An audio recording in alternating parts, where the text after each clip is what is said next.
Hi everyone, I'm Crumbs and welcome to review of In Dreams, the third record by the band after the burial. Today we're celebrating the 50th anniversary of the album, so I decided to go back and see if it still holds up or not. I've already reviewed some of their records like Rare Form, Wolves Within and the 2013 EP, so go check those videos out. My story with this band is quite simple. I've stumbled upon their music back in the year 2010, like a month after this record was released. It was actually the song Berserker that I found. It's also in the video game Saints Row 3, I don't know if you remember that. I've enjoyed that song so much that I had to check out their entire discography. At the time they only had 3 records and this was their newest one. So what's interesting about this record is that it has the same lineup as Rare Form re-release from 2009.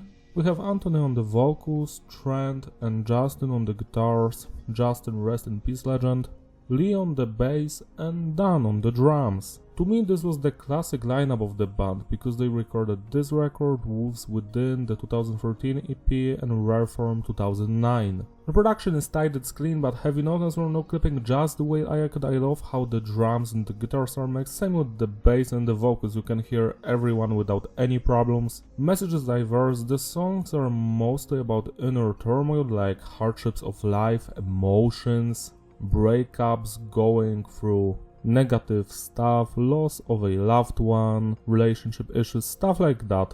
When it comes to the structure, it's between basic and advanced. Usually the song goes like this: we have an intro, verse, pre-chorus, chorus, breakdown, verse, pre-chorus, chorus, another breakdown, then a bridge, then either a breakdown or a chorus and a breakdown and an outro. Sometimes it slightly differs. Songs like My Frailty, Breadcrumbs, To Carry You Away, even Encased in Ice in some parts are much more advanced, where usually just the chorus and one of the verses repeat like once and everything else is completely new. It only occurs once throughout the entire song. When it comes to the music genre, this record is a mix of progressive metal, metalcore and deathcore. Every song has at least one technical solo, at least one breakdown, usually 2 or 3.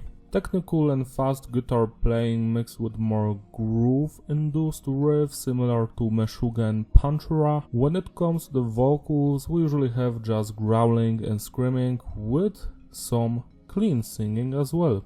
The cleans are performed by the guitarist Trent, and they're the new addition to the band's sound because on the previous records there were no clean singing at all. From what I remember, the fanbase did not enjoy the clean singing, so it was removed on the next releases. To me personally, it wasn't so bad. On the song To Carry You Away it sounds fantastic. On the other tracks, well, it depends on the vocals. Like Promises Kept, I wish there was less clean singing, but in To Carry You Away it sounds perfect and I wouldn't mind more. Now let's talk about the performance. Let's start with the drummer. He's straight up killing it. His grooves, his double bass work, the kick, the snare, just everything. He's playing perfectly. I love him. He's an integral piece to this band. Next, the bass work by Lee. The bass is audible. He mostly follows the guitars, but we have lots of moments here where he deviates from that stuff, or just the bassist and the drummer playing together with some vocals on top, and the guitarists are either absent or they're doing something else, which is quite fascinating. I do enjoy the bass playing on this release. Next, the main stars of this band, Trent and Justin, and their guitar playing. I think it's fabulous. I especially love the more melodic approach to the riffs and the guitar solos. The guitar solos are so juicy and fun to listen to, and those grooves, those gentle grooves, dun dun dun dun dun dun dun dun dun. I love it. Everything here is perfectly guitar-wise. Last but not least, let's talk about the vocals by Anthony, I think. His growling, shouting, yelling, screaming, all of that is on point. It's so emotional, it's heavy, perfect. I have nothing to complain about here. When it comes to the clean singing by Trent, as I stated before, it depends on the song. In some of the tracks it doesn't bother me, in other songs it's like a downgrade, it's like a bad thing, like the song would have been better without the clean singing. So yeah, it just depends. Now let's rate the individual songs. The album opens up with My Frailty, and I must say that this is the best song on the record. It sounds like a natural progression from rare form, the guitar riffs are juicy, the genty parts, the guitar solo is just straight out of this world, I love it. The more nu-metallish guitar riffs in the background, those chromatic, also the vocals slap here. I remember your taste, you're the life I gave away, very wrapped around my neck, you're the ghost that took me back, now I think, drowning myself in the frozen waters. Bomb, bomb, bomb, bomb, bomb, bomb, bomb, bomb, bomb. I love it. I feel words escaping.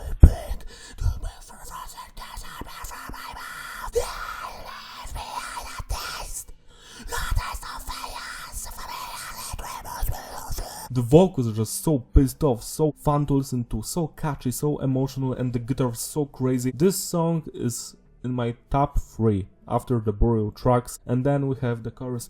Don't say you saved my life, I never asked you for anything, but you wanted more, something like that. Then we get some changes, some new breakdowns, then we get the guitar solos. There are like 2 of them, and one of them I guess is Trent, the other one is Justin, and it's just so proggish, so out of this world. It has one of a kind atmosphere to it. Every single song on this release has a completely different vibe, and you can easily distinguish themselves from each other. Like, you are never going to think that, oh, this song sounds very similar to the previous one or the next one. No, that does not occur on this release at all, which is quite fascinating. I do enjoy it, and my Frailty is my favorite song from this release. 12 out of 10. Your troubles will cease and fortune will smile upon you is a single with a music video. I do enjoy it. The opening guitar riff, the genty part, it's fine. To me personally, it's the weakest part of the song, which might anger a lot of you. Sorry for that, guys. I just feel like the song has better moments, especially the chorus, break by break from these towers. I just love it. The pre-chorus is fun as well, the verses, I like the we are the contortionists, something like that. That part is fun as hell. Overall, this is almost a perfect song. I love it. I'm never going to skip it as I'm listening to the record, but it's not my favorite from this album. 9 out of 10. Pendulum. Now this song, to me personally, is the weakest one on this release. It's also a single with a music video. I do enjoy some of the melodies, some of the crunchier tones, the bridge, but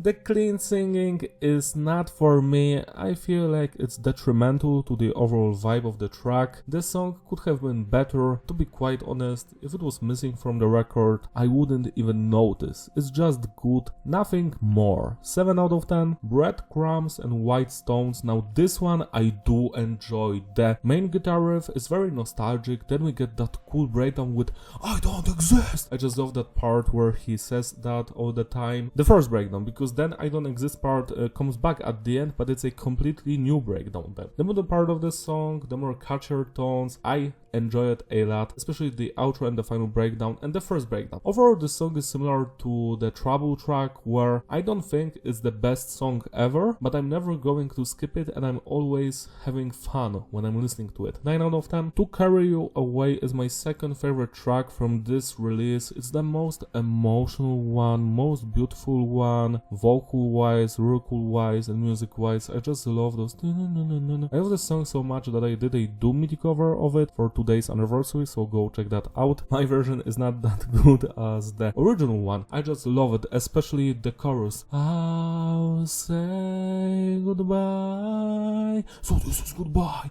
but I'm afraid to speak with walls are there to start. You meant so much to me. It's just so good. The everything, the execution, the atmosphere, the overall vibe, it makes me feel like life has meaning to it, which is quite weird. I do enjoy the breakdown in the middle, all of that stuff, but overall I prefer the more melodic approach here, the bridge. I never thought I would watch you leave us, all of that stuff. I just love this song with all of my heart. You need to listen to this one at least once in your lifetime. Should be life staples, like they should play this like all the time, and it's not the case. It's so sad. 12 out of 10. Sleeper is another underrated song. It's a hidden banger because you're going to sleep on it because it's just so heavy. The blast beat sections, the drummer is straight up killing it. The guitarist I try to escape the nightmares, but they're becoming of me. I had a sleeping dream inside a dream. I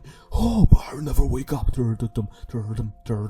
lot of Meshuggah influence in this one. I just love every single section here. The more melodic parts, the heavier. Another underrated song, 11 out of 10. Promises Kept has a nice beautiful intro, and then the verse hits you like a buzz. Just the guitar riffs there are just so juicy, so tasty, so melodic and one of a kind. The verses here are probably my favorite verses in After the Burial's music. I just wish the rest of the song was just as good as the verses. Sadly, it's not, but man, those guitar riffs, those melodies, the drumming and the vocals behind them, the verses just make me feel happy to be alive. And then we get the pre-chorus with some of the clean singing, and I have a problem with that singing because pre-chorus and chorus with the singing, it's slightly not for me. I do tolerate it, it does not bring me pain or anything at all, but I wish that those parts were just scrammed or growled, it would have been better for me. I also enjoyed the bridge with the way it's pulling me down. Then we have that outro with Torn Between the Earth and the Sky, I Left My Heart Behind. It's like the chorus, but it's not sung, it's a breakdown now with similar words. It's also fantastic. So to me personally, this song is almost perfect. If some of the cleans were removed, I feel like this would have been one of my favorite songs from After the Burial, 10 minus out of 10. And the final song, Encased in Ice, this one is really interesting. In the beginning with motherfucker, come on, Limp Bizkit vibes all the way. It's so nu metalish, I would say, that main guitar riff.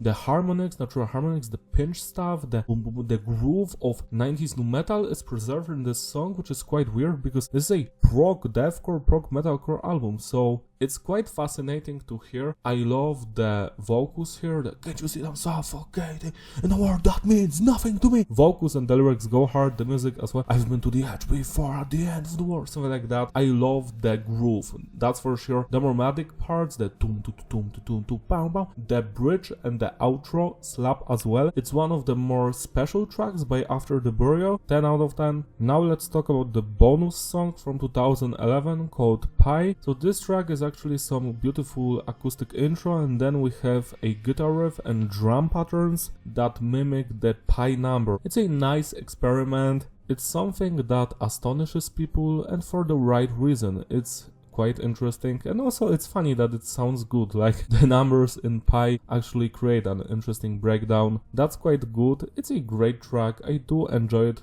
even prefer it over Pendulum, but that's just it. There are also two versions of it, the original one, which is 2 minutes, and the remaster, which is almost 3 minutes long. You should check out both of them to see which one you prefer. I do enjoy the original one more. I am not sure, probably because of the guitar tone. It just speaks more to me. I wonder which one you would prefer, so go check those out. 8 out of 10. To sum it all up, the consistency is stable, the flow is fitting, gravity. Yeah, it's a masterpiece. I love this record from beginning to the end. Sure, Pendulum is the weakest song, but I do enjoy it, it's just good. If it was removed, I feel like this record would have been even better, but for what it's worth, every song here has a purpose, it sounds different from each other, and there's always something great in a track here. My personal favorites here are My Frailty, To Carry You Away, Sleeper, Encased in Ice, and Promises Kept. Those 5 songs are legendary to me. I will never forget about them. This might surprise you, but In Dreams is my second favorite After the Burial record, and I feel like it's very underrated and misunderstood. I never hear people talk about it, but it's a banger and should be celebrated as one. So listen to it today because of the anniversary, enjoy it, give it its respect. It deserves it. I will see you next time. That's all from me. Thank you for watching. Don't forget to like and subscribe. Follow me on my Instagram, links in the description. Shout out to my Patreon supporters who gracefully sponsor these videos. You're all truly wonderful. If you want, you can join them so I can make more videos like this one because I love reviewing music. See you next time. Bye.